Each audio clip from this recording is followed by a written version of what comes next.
Assalamualaikum warahmatullahi wabarakatuh. Selamat datang teman-teman pemirsa yang dirahmati oleh Allah SWT. Pada kesempatan yang baik ini saya akan menyampaikan tentang prinsip hukum ibadah dan muamalah.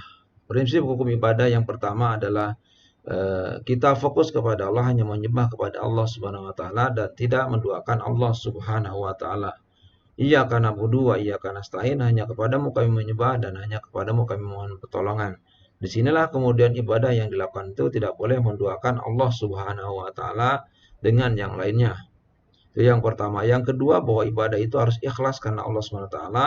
Maka kemudian keikhlasan menjadi yang sangat penting. Diterima amal ibadah kita tergantung niat hati kita ikhlas karena Allah atau tidak. Maka disinilah wa ma umiru illa liya'budullaha mukhlishina lahuddin. Dan tidaklah mereka diperintahkan oleh Allah kecuali menyembah kepada Allah Subhanahu wa taala dengan ikhlas karena Allah Subhanahu wa taala, karena menjalankan agama. Maka posisi ikhlas itu penting sekali. Disinilah definisi ikhlas, harus kemudian menghilangkan semua beban pikiran yang ada di dalam diri kita, di dalam hati kita, kemudian difokuskan kepada Allah Subhanahu wa taala. Maka innallaha la yaqbalu bi amalin illa man kana lahu khalisan wabtughiya lahu wajhu. Jadi Allah tidak akan menerima ya amal ibadah seorang hamba itu kecuali dia melakukannya dengan ikhlas karena Allah Subhanahu wa taala dan mencari ridha Allah Subhanahu wa taala. Begitu pentingnya ikhlas ini, karena itu perbuatan hati kita, tidak ada yang mengetahui ikhlas tidaknya kecuali hanya hambanya dengan Allah Subhanahu wa taala. Kemudian yang ketiga adalah ibadah yang dilakukan itu adalah tanpa pelantara. Betul-betul memang langsung kepada Allah SWT, personalnya langsung kepada Allah Subhanahu wa taala. Pelaksanaan ibadah zakat, puasa, hajinya, kemudian juga sholatnya jadi langsung kepada Allah Subhanahu wa taala. Maka itu adalah amal perbuatan kebaikan, itu akan kemudian juga bermanfaat bagi diri kita kalau kita itu kemudian melaksanakannya ya langsung dan ikhlaskan Allah Subhanahu wa taala. Maka disinilah kemudian jangan sampai kemudian kita melaksanakan ibadah itu menyandarkan suatu kepada orang lain atau saya nitip ibadah, nggak bisa seperti itu. Jadi langsung kepada Allah Subhanahu wa taala saja. Kemudian ibadah yang dilakukan itu adalah sesuai dengan apa yang dicontohkan Rasulullah Muhammad SAW. Jadi ibadah itu harus sesuai dengan apa yang dicontohkan Rasulullah Muhammad SAW.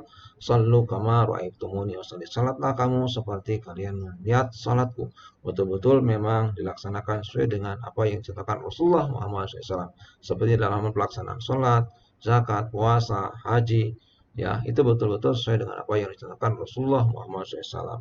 Maka disinilah kita tidak boleh mengada-ngada dalam hal ini, tidak boleh mengada-ngada dalam hal perbuatan yang tidak dicontohkan Rasulullah Muhammad SAW dalam hal ibadah. Man ada sapi amrina hadza ma laysa minhu fahuwa raddun. Kemudian ibadah yang dilakukan itu betul-betul memang menyeimbangkan antara aspek jasmani dan rohani. Aspek jasmani terkait dengan kebutuhan dunianya kita kemudian cari, kemudian kita penuhi kebutuhan perutnya, tapi jangan lupakan juga kebutuhan rohaninya. Itu kebutuhan rohani menjadi yang sangat penting untuk kemudian menjaga terhadap kebutuhan jasmani. Ya, karena kebutuhan rohani terkait dengan aspek iman kepada Allah Subhanahu wa taala, dan itu harus dipupuk betul-betul dengan mengaji, menerjemahkan Quran, mengamalkan Quran, memahami Quran, dan kemudian mengamalkannya di dalam kehidupan sehari-hari. Nah, kemudian juga melaksanakannya ibadah-ibadah yang lainnya yang itu akan membantu manusia dalam hal meningkatkan keimanannya kepada Allah Subhanahu wa taala. Maka disinilah pentingnya kemudian kita melakukan ibadah kepada Allah Subhanahu wa taala dengan menyimbangkan aspek jasmani dan aspek rohani. Pemirsa yang dirahmati oleh Allah SWT, selain itu kemudian juga ibadah yang dilakukan itu betul-betul memang mudah dan meringankan. Jadi ibadah yang kita lakukan itu mudah dan meringankan betul-betul memang karena Allah Subhanahu wa taala, bukan karena yang lainnya. Jadi mudah dan meringankan itu artinya bahwa Allah menetapkan suatu ibadah itu memang tidak membebankan suatu jiwa kecuali dengan semampunya. Misalkan dalam pelaksanaan sholat saja, kalau dia tidak mampu kemudian berdiri karena sakit, itu bisa sambil berbaring, bisa sambil duduk. Kalau tidak bisa sambil kemudian berbaring, kalau tidak bisa sambil telentang, kalau tidak bisa lagi sambil dengan pakai isyarat, kalau tidak bisa pakai isyarat kemudian sambil disolatkan orang. Nah, seperti itu. Jadi sangat mudah. Misalkan kalau kita misalkan tidak menemukan air, maka kemudian bisa tayamum, gitu ya. Gitu. Jadi mudah sekali. Kalau misalkan orang berpuasa dalam perjalanan, mereka kemudian bisa menggantinya di hari yang lain dan tidak berpuasa pada saat perjalanan. Jadi sangat mudah itu yang dilakukan bagi orang-orang yang beriman kepada Allah Subhanahu wa taala. Ya. Kemudian juga selain itu, apa yang kita lakukan adalah aspek muamalah. Prinsip aspek muamalah itu pada dasarnya boleh dilakukan, ya. Al aslu fil muamalah al ibahah. Pada dasarnya muamalah itu adalah boleh dilakukan. Al aslu fil muamalah wal hillu hatta yakuma dalilun alal mani. Jadi pada dasarnya muamalah itu halal dilakukan kecuali sehingga ada dalil yang melarangnya, ya, yang melarangnya. Maka seperti misalkan jual beli, gadai dan lain-lain. Nah, ini terkait dengan aspek muamalah boleh dilakukan oleh siapapun, ya, baik itu kemudian individu dengan individu lain, kelompok masyarakat dengan kelompok masyarakat yang lain, lembaga satu dengan lembaga yang lainnya, kemudian negara satu dengan negara yang lainnya. Misalkan Indonesia kerjasama dengan luar negeri dalam hal kemudian industri, dalam hal ekonomi dan lain-lain. Nah, itu boleh dilakukan asalkan di dalamnya tidak kemudian bertentangan dengan unsur yang bersifat dengan adabiah.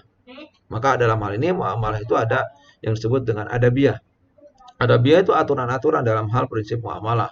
Yang pertama adalah tidak boleh harus ada ijab kabul, kemudian juga tidak boleh mengandung unsur keterpaksaan, tidak boleh mengandung unsur perjudian, tidak boleh mengandung unsur kejahatan, kemudian tidak boleh mengandung unsur keharuman, ya, dan tidak boleh juga mengandung unsur kezaliman. Nah, terhadap orang lain, gitu. Nah, kalau itu misalkan nggak ada, boleh dilakukan. Nah, itu yang bersifat adabiah.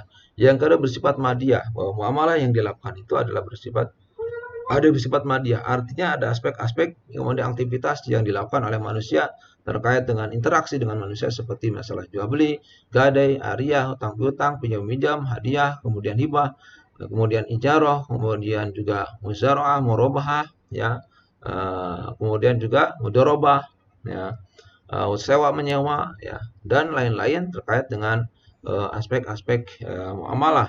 Dan juga muamalah yang kemudian sekarang yang terjadi yang kontemporer, semasalah bunga bank, kemudian juga jual beli jual beli online dan masalah ekonomi, nah, dan lain-lain banyak sekali. Kemudian juga selain itu juga itu masalah yang bersifat madiyah. Selain itu juga muamalah itu berdasarnya boleh. Yang kedua adalah pada dasarnya untuk mewujudkan kemaslahatan. Bahwa muamalah yang kita lakukan itu untuk mewujudkan kemaslahatan, baik kemudian antara kedua belah pihak, pihak penjual, pihak pembeli, misalkan kalau kita contohkan jual beli.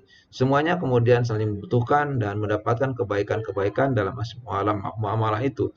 Misalkan penjual mendapatkan duit, ya, uang dari pembeli dan dia membutuhkan itu.